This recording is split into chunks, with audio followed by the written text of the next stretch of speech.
Well, hello, friends. Welcome to the Ladybird browser update for November 2025. It's been a sweet month in the project, as usual, and we've done a bunch of things that I want to tell you about. But before we do that, let's thank our sponsors.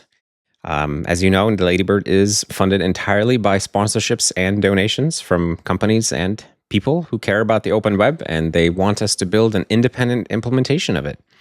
This month, we have 37 Signals rejoining for another year of sponsorship in the silver tier.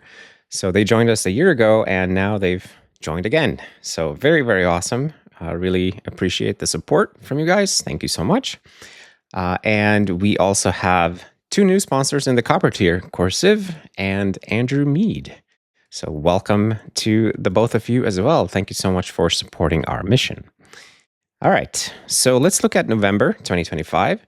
In terms of raw contribution numbers, we've seen 215 merged pull requests from 34 contributors, down a little bit in the contributors from last month, but maybe next month it will go up again. Who knows? People come in and out. That's one of the fun things about running an open source project.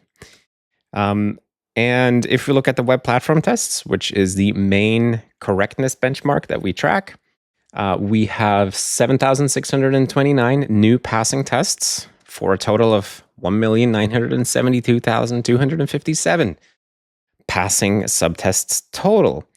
And these numbers are very large, but we keep making progress. I kept saying for a while that we were out of low-hanging fruit, and I didn't know if we would be able to sustain these kind of multiple thousands of tests passing per month rate, but evidently we keep finding tests to fix. So fantastic work. If we want to take a look at where we are compared to the other browsers, I thought it would be fun to just mention that the nearest above us is Safari with 87,000 tests more passing.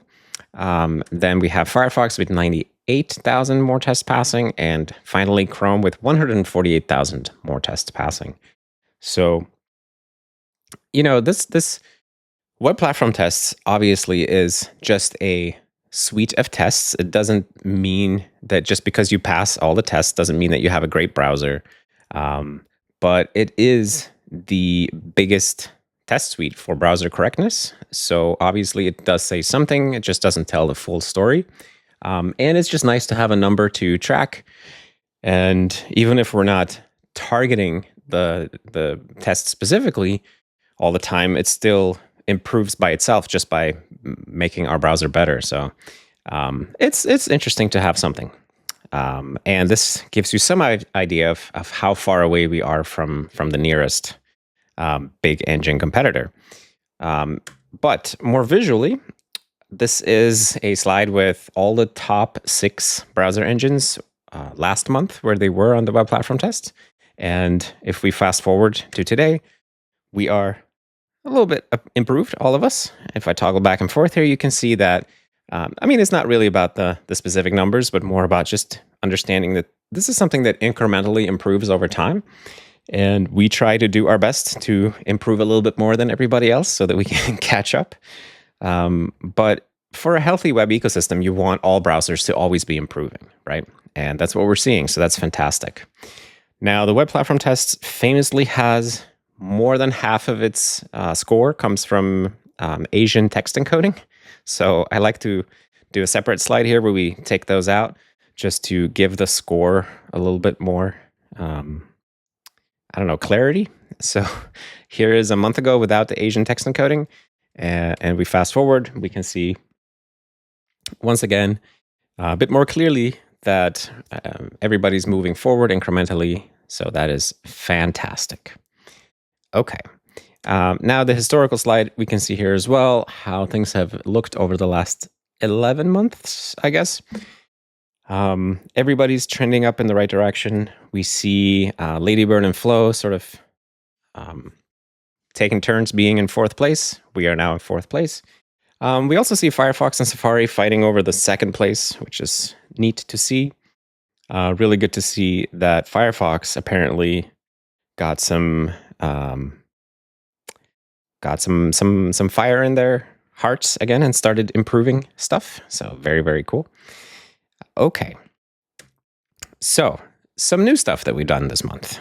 First thing I want to show you is variable fonts. So we've had support for loading variable fonts for a long time, but we never did anything with the additional information. So everything just looked like you see here, where it's all the text is like rendered in the same skinny font, but with more variable font support, we now take advantage of all the stuff in the variable font file. So the idea is that you would have a single file that can provide both bold and regular and italic and so on, and you can sort of synthesize the variant that you need with metadata from the font file. So now this is what it looks like, and this is very nice because it's kind of been visually annoying on some pages for a long time, and they look way better now. So super cool. We also fixed honoring unpack premultiply alpha WebGL, which means that we now care about premultiplied versus unpremultiplied alpha in WebGL. And I just think it's a very funny visual demo here, because you can see it just improves so much when we fix this. It's just a bug fix, really, but I just love these huge visual improvements like this. So I wanted to show you. We've done a bunch of SVG improvements this month. So a big one is that SVG content in image elements now renders on the GPU. This was the last big remaining chunk that we were rendering in software on the CPU, which was very, very slow. And we just had to make some changes to our rendering architecture, and now it can also support SVG in image elements, which is way faster. So some pages that were making heavy use of this previously would take seconds to load. Now they load in milliseconds instead, which is super cool. In terms of SVG functionality, we've implemented the FE component transfer element and the FE morphology element, as well as a bunch of improvements to text and T-span to control how text is laid out and rendered in SVG content. We have an early implementation of DNS over HTTPS, which is really cool. I think the UI here is not finalized yet, but we have a proof of concept of the functionality, which is awesome. This month, we've also done a thing that we called unbuffered fetch. So previously, we had sort of two modes of operation when it came to downloading network resources. So we had buffered and unbuffered. And buffered meant that we would wait until a file was completely downloaded before handing it over to the engine, and then the engine could sort of work with it. And the unbuffered mode, we would give the engine access to like partial data as it came in from the network. And now we've made everything unbuffered, which means that the engine can now work with some of the data as it's loading. And a great example of this is ChatGPT here. When you get a response from ChatGPT, it now shows up like this, like incrementally, a couple of tokens at a time. Whereas previously, you would have to wait for the entire answer to be generated, and then it would show up in one big update. And we are working on a bunch of other things that are going to make use of this as well. In particular, incremental HTML parsing and incremental media playback. So basically, we want to be able to start playing videos before they're fully downloaded. But that stuff is still in the future. There's a lot of work to be done there. But still, this is already a huge improvement on ChatGPT. Something else is that CSS import rules now block first render. So previously, we would render a page even though we were still waiting for imported style sheets. And I have a little video demo here that shows what a difference it makes. So on the left here, you can see what it looked like before this change, and on the right, you can see how it looks after. And if we launch this, we can see that on the left, here's the slowed down version. On the left, you can see we're rendering even though we don't have all the style, and that's just Let's do that one more time. It's just so ugly. So, um, one of those flash of unstyled contents things. It looks way better on the right when we wait until we have all the important style sheets. Okay. We've also improved set interval this month, this API. So I try to make a little visualization here of how it's supposed to work. So the idea here is that if you set interval with 10 milliseconds, you're supposed to get a callback when it wakes up and runs some JavaScript. And then after 10 milliseconds, it's supposed to like repeat every 10 milliseconds, right? This is how it's supposed to be working.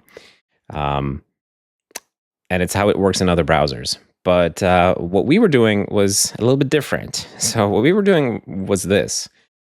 We were rescheduling the timer after the JavaScript finished running, which meant that the sort of timer would drift, and it was not consistently firing like every n milliseconds, but instead it would just fire at a different interval depending on how long the JavaScript callback took to run. And this was particularly visible on some web content that used this to do animation or do game loops and stuff like that, because it was just not consistently updating. So this is a huge improvement this month.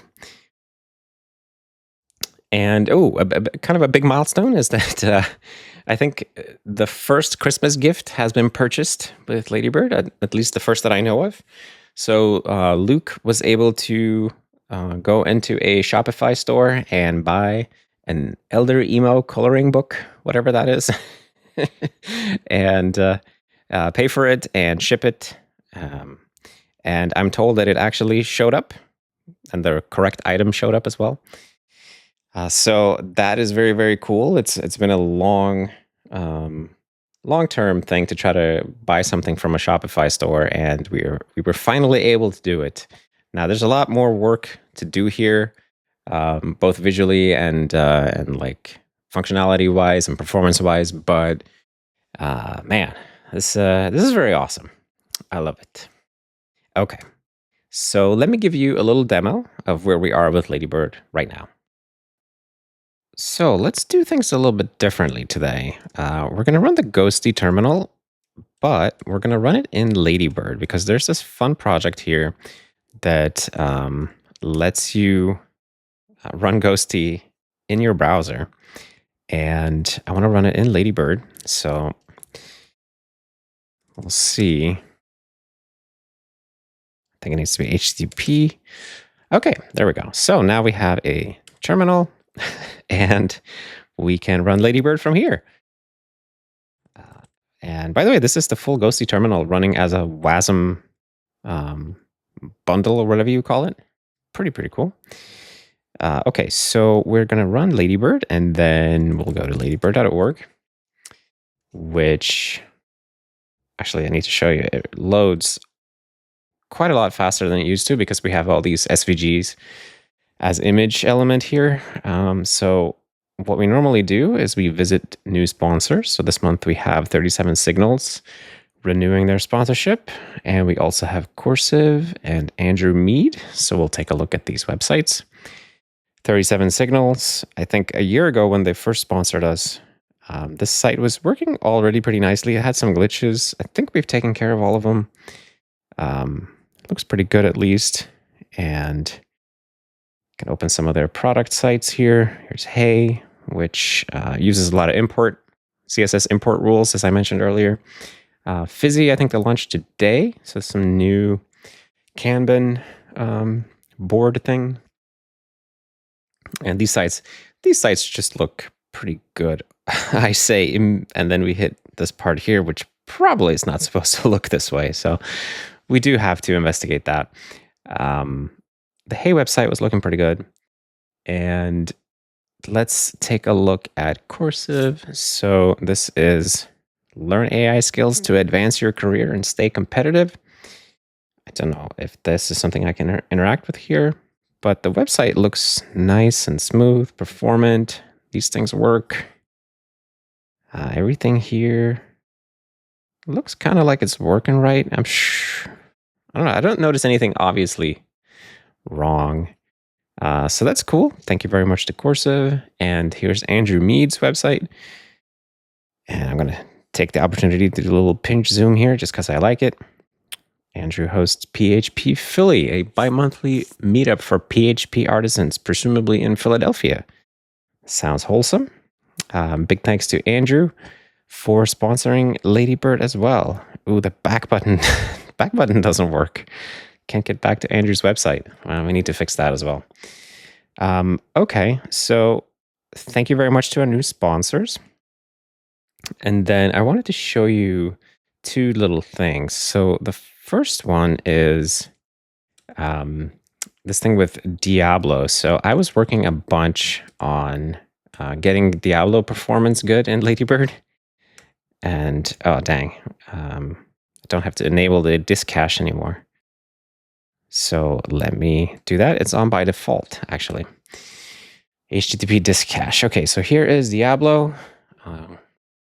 Compiled to WASM, running in Ladybird. And I'm running the shareware version, of course, because I don't have the full data files. But this game in particular benefits from the set interval fixes that we did. And a bunch of improvements to the way typed arrays work in libjs, JavaScript engine. But as you can see, the game plays at full frame rate, 20 frames per second, which was good stuff in 1997. Cool guy. I played this game so much you would not believe back in the day, or you might believe if you were back there with me. And now I can play it in Ladybird. The sound doesn't work yet, but we'll get to that. I'm going to buy a cape and put it on here just for that full experience. Maybe switch to the club. I would try my hand at some money duping, but I don't want to mess it up. But yeah, so this works beautifully in Ladybird now. I'm very, very happy with it. We were at about 10, 11 FPS last month, and now we're at full 20. So really huge improvement. So that's very, very cool. And another performance improvement that I wanted to show you is there was a blog by the author of the SimDTF library. So I'll go to his website, Professor Lemire, I think maybe is how you pronounce that. I'm not great with French names, but Professor Daniel wrote this post about base 64 performance in browsers. And we had really bad performance on his benchmark here. Like the big browsers are in the gigabytes per second encoding and decoding, except Servo and Firefox for some reason. But, and you know, we were kind of as bad as Servo and Firefox, but we spent some time and actually optimized for these things. We were doing some silly stuff, so it was pretty easy to get it working better. And now I'll just let it run, but we're also in the gigabytes per second processed. And looking into it, it turns out that the main bottleneck for improving this performance further is that we have to switch to a different malloc implementation because the default one that comes with Mac OS is just too slow. So that's something that we're going to have to deal with eventually. But it's nice to see whenever people make benchmarks like this, it's so easy to just put a little time into like fixing them so that they go fast. I wish there would be more benchmarks for the web, but it's always awesome when somebody makes one. So this is where we are now. We're looking at 5-6 gigabytes per second while I'm recording the video. A little bit better when I'm not recording, but that's roughly where it's at. But if we switch to a different malloc, then it goes up like 2x more. So anyways, those were some of the things I wanted to show you. So this was pretty cool. I guess I can show you maybe we can show the GitHub repo for the Ghosty web project. Although I don't actually know what the URL is, so we're going to have to Google it. We'll go to Google first. Ghosty web. Okay, sure. Dang. It's not indexed by Google yet, but it was on Hacker News, so we'll go through there.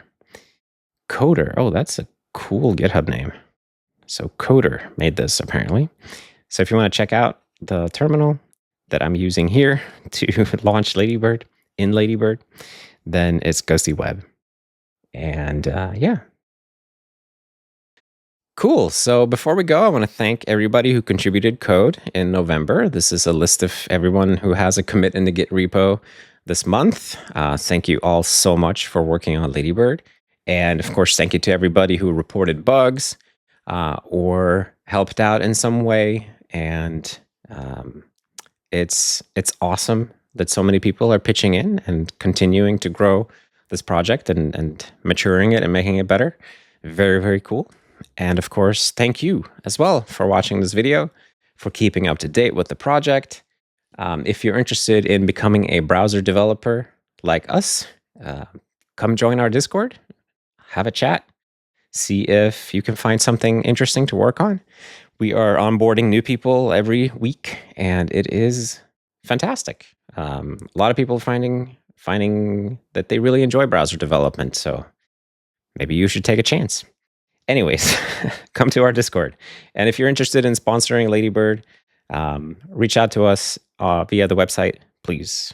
And thank you all for coming, and I will see you next time.